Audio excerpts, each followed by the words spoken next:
a new way to take bluefin tuna. The Royal Polaris caught 40 fish in a really unusual way. We'll have that for you. And of course, local Dorado, so much more, including Bass Pro Shops. Tomorrow at 1 o'clock in the afternoon, we'll be doing a podcast there. You can be part of the studio audience. It's going to be a lot of fun. Bass Pro Shops, Rancho Cucamonga. That's tomorrow at 1 o'clock. You know what time it is. It's time for the morning briefing. Let's get into it.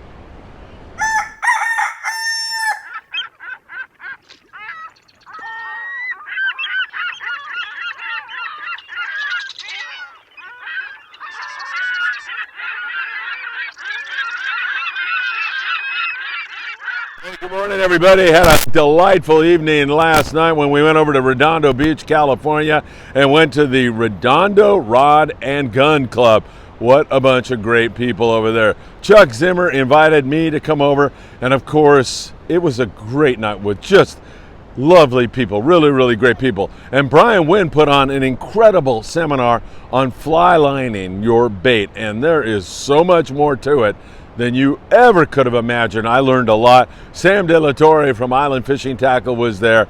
It was a great evening. And part of the reason it was such a great evening was because Chuck and the rest of the folks there were so nice. The vibe there is absolutely wonderful. So many people came up to me at the end of that and wanted to know how they can help with our Mexico efforts, sending food and clothing and so much more down there. And now we'll be working closely with the guys there. So what a great evening, a lot of fun, and I can't wait to go back and visit my new friends here very, very soon. All right, Tropical Storm K now. It's getting over cooler water. It's starting to lose its strength, but there is still the possibility of heavy rain in Southern California, as well as some windy weather, especially around the mountains. So we're watching that very, very closely for you all to see what happens. It made landfall around Punta Eugenia in Baja California, and it has wreaked some havoc up and down the Baja Peninsula. Down there in Mahi-mahi, the devastation was terrible down there. Over Cedros, we're getting reports in now. In fact, I talked to Diego Nuno. He is a deckhand on the Royal Star, and of course, he is really concerned about Cedros. He was born there, still has relatives there, so we're going to see exactly what happened. Fingers crossed that it wasn't that bad. But in many parts of Mexico, you know, the infrastructure is not great. So when you get these kind of hurricanes, you can have all kinds of problems with flash flooding and roofs being torn off and a lot of other problems. So thoughts and prayers with the beautiful people of Mexico in the Baja Peninsula. We'll be watching that very, very, very closely. All right, so no longer a Cat 1, it's a tropical storm, and it will make its way up the coast and perhaps even here in Orange County. This morning here in Surfside, California, there is not a breath of wind. It's a little muggy, and it's a gorgeous day back behind me. Flat, calm seas, absolutely gorgeous. So we'll just have to see where we go from here. That part of the storm is supposed to arrive up here later today, so we'll see if we get some rain, thunder, lightning, all the things that you associate with a tropical storm. Continuing to watch it very closely.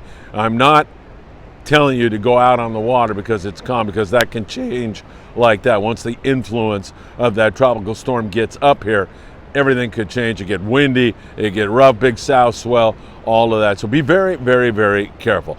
All right, let's start out in Ensenada, where Arnie Mann told me there wasn't much at all going on in the evening yesterday. No rain, no wind, nothing like that. In fact, he was watching the NFL blowout last night and watched the Rams get their you-know-what's kicked. So good weather down there, but that's subject to change really, really soon now. Mimi Pham is in San Diego. Of course, she is the girlfriend of Sean Hardigan. Sean runs the Mission Bell out of Point Loma Sport Fishing, and she was saying nothing so far, but today is the day when we're going to see some of that weather. We'll watch it closely. Most all the San Diego fleet are in the docks here today, and perhaps tomorrow. Most of them will be in the docks also tomorrow. Scott Buchert, you know, Scotty works on the Ranger 85, ringing my phone off the hook at 3 o'clock this morning. So I got up a little extra early to take Scott's call, and he was saying, man, it is so weird here. We just got back on the Ranger 85. He said they got in shortly before midnight trying to dodge the storm. And he said, everybody is in. Everybody, all the long-range boats, everybody. You rarely see that here, Scott was telling me. And he was just looking around at every single boat in the docks. While fishing has been so good, it had to be an unusual sight. It's going to be that way for a couple days, and then, oh my God, I don't know what awaits us. It should be absolutely incredible, because if the theory holds true that warm water got pushed up the Baja Peninsula, and with it more fish, we might see wahoo, we might see blue marlin, we might see all kinds of stuff. Incidentally, there was a report of a wahoo taken out of San Diego, but I don't have that confirmed yet. I've seen the photo and everything else, but I don't have that confirmed yet, so we're hanging on. We're not going to give Sam De La Torre and Kevin Nakata any kind of a bonus quite yet. We're going to wait to see where that all plays out. So Tropical Storm K is pushing up all that warm water right now, and with it we surmise some more game fish like Dorado, wahoo, marlin, and all kinds of other stuff. So of course we'll continue to monitor that for you very, very closely. Yesterday, the San Diego had a tough day out of San Diego fishing locally. It was just a down day. They ended up with 6 yellowfin and 4 bluefin tuna fishing the local waters. When I say local, within about a 50-mile radius. They're going to be in for a couple of days now. Fishing for those guys, those morning boats, has been pretty darn good in most cases. They've been able to come up with some really good catches of bluefin tuna. There's more yellowfin tuna starting to get into the picture. We're seeing more and more of that. Joe Martinez, who caught that 315-pounder up there on the Endeavor out of Ventura Harbor sport fishing a few weeks ago, was excited yesterday, saying, Phil, here come the yellowfin. I'm ready for the new chapter. So am I, Joe. Can't wait. It's looking really exciting. And again, in the aftermath of this tropical storm now, it's going to be incredible. Sam De La Torre from Island Fishing Tackle makes this point. Can you imagine how much kelp broke off from the islands and broke off from the coast and now is going to be floating up our way? That is true. I have to agree with Sam on that. We're going to see more kelps, maybe easier to find. And of course, the benefit to that is you find a kelp, it should be holding some Dorado and who knows what else. Maybe there'll be yellowtail now, as those counts have dwindled, but maybe that's going to get into the picture also. So really exciting times, no question about it. We have seen also down there in San Diego such warm water, and up here also up to as warm as 77 degrees. That is getting warm for Southern California. In fact, we mentioned this yesterday, but keeping your bait alive in that warm water is part of the challenge that you're going to have to overcome, because you go from the cooler water where the bait receivers are out to that 77 degree water, and pretty much you have bait that's ready to go on a pizza or something. It's cooked. Most cases you can hang in there with it, but you're going to have to watch that very, very closely. And of course, we'll monitor that for you. Now, up here in the LA Orange County area, before I talk about that Bluefin Royal Polaris stuff, pretty darn interesting stuff. The Triton yesterday, 25 guys, 24 Dorado. Gale Force, 20 guys, 17 Dorado. Freelance had 75 on the Dorado. The Enterprise, 62 Dorado. Western Pride, nice day, 131 on the Flatheads, 2 yellowfin tuna. Some boats missed yesterday and some boats got them. Remember, when you get on a kelp and it's not biting full speed, that's when you want to drop down to the 15-pound. A lot of guys will kill me for saying that, guys that run boats. They feel like you can't hang on to Dorado with 15-pound. You certainly can, depending upon your level of expertise as an angler. You certainly can hang on to them. Drop your hook size down, sometimes to a number 4, number 2, like that. And you can also drop down to 20-pound, which gives you a little more pulling power and a better chance at landing these acrobatic, colorful fish. So somewhere in there, you want to pick and drop down. It'll make a huge difference. That's on a finicky kelp. If you get on a kelp that's full speed wide open, guys have been fishing 50, 60-pound. It's been really, really good by doing that. Fluorocarbon, we love Opsin USA, www.opsinusa.com. Yeah, man, I can hear a chant like at a football game. OpsinUSA.com. Yeah, it sounds good. So Greg Brown will send you a handwritten love note and also a free gift. Put in FA at checkout. So Floral works great. And again, you can go to the heavy. Choosing a good hot bait, that was part, of course, of Brian's great lecture last night at the Redondo Rod and Gun Club. Choosing a good hot bait. Chuck Zimmer said, Phil says it all the time. And Chuck's right. Chuck's starting to have nightmares about it, hearing it in his sleep over and over and over again. But it is an essential part to your success to make sure that you do take your time at the bait. Well, get that good hot bait. And then after you get it, you got to treat it right. Some guys will drop them on the deck by accident and then pick it up and go to use it. That bait is done.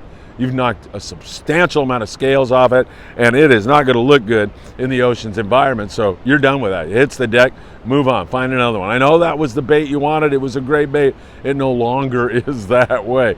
And there are several different ways to hook your bait. Brian went over all of them: hard hooking, butt hooking, belly hooking, shoulder hooking, nose hooking, so many different ways. You can talk to the crew about that.